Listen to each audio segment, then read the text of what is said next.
Bismillahirrahmanirrahim. Assalamualaikum warahmatullahi wabarakatuh.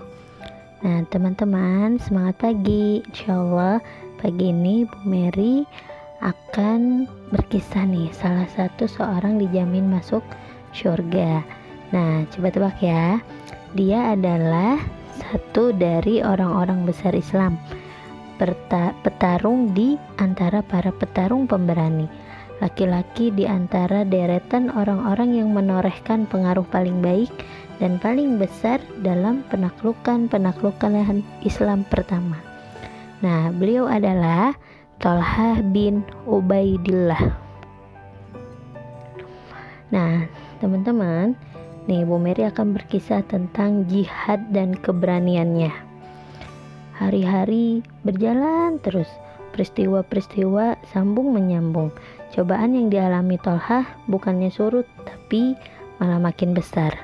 Nah, teman-teman, Thalhah itu dijuluki, salah satunya julukannya adalah Asy-Syahidul Hayy, artinya syahid yang hidup.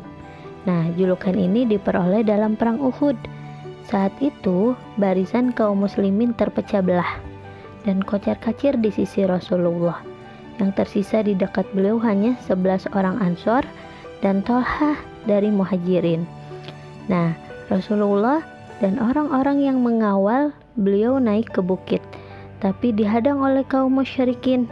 Nah, kata Rasulullah, siapa yang berani melawan mereka? Dia akan menjadi temanku kelak di surga.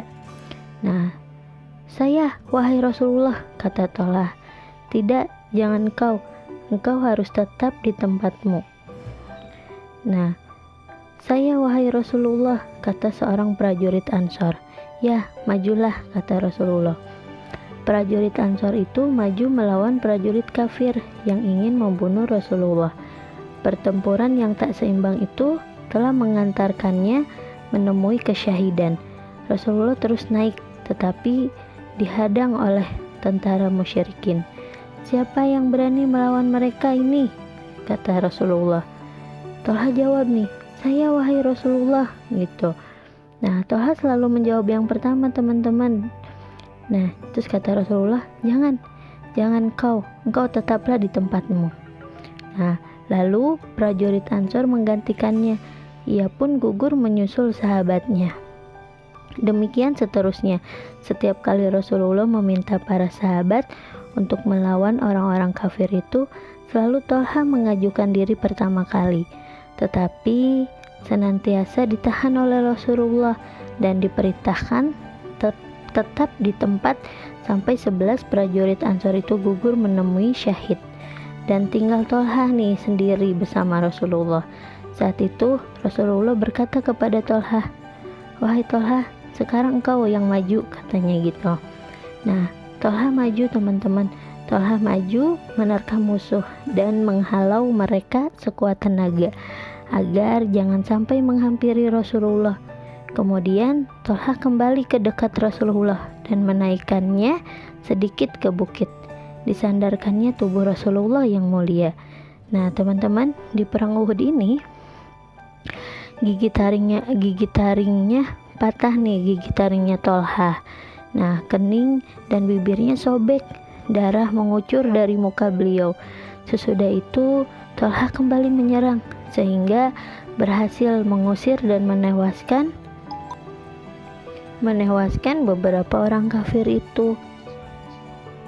Nah, teman-teman, setelah itu Thalhah ikut dalam perang Khandaq dan seluruh peperangan bersama Rasulullah.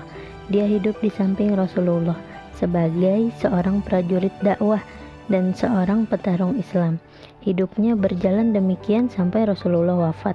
Kemudian datang Abu Bakar, maka Thalhah berjalan bersama Abu Bakar seperti dia berjalan bersama Rasulullah, di mana Thalhah ikut terlibat dalam peperangan melawan orang-orang murtad, membantu Khalifah Rasulullah dalam mengatur urusan kaum muslimin dan berjaga-jaga demi kemaslahatan mereka sampai Abu Bakar wafat.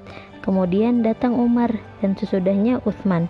Maka Thalhah tetap menjadi saudara pendukung dan teman dekat bagi keduanya. Nah, teman-teman, hari terus berjalan dan Tolha berangkat ke perang Jamal. Kemudian dia menjauh dari barisan pasukan. Lalu tiba-tiba sebuah anak panah meleset mengenai kakinya.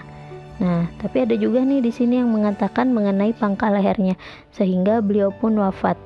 Nah, perang usai dan Ali berjalan memeriksa para korban. Lalu dia melihat Tolha terbunuh, maka dia mengusap debu dari wajahnya dan berkata, "Wahai Abu Muhammad, berat sekali atasku melihatmu tergeletak di sebuah lembah di bawah kolong langit.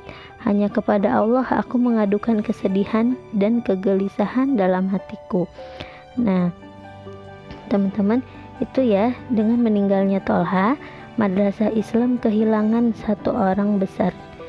Nah, dan satu petarung sejatinya. Semoga Allah merahmati Abu Muhammad dengan rahmat yang lapang. Allah meridhoinya dan menjadikannya ridho, serta membalasnya atas jasa besarnya kepada Islam dengan balasan yang sepadan dengan balasan bagi orang-orang yang bertakwa lagi berbakti.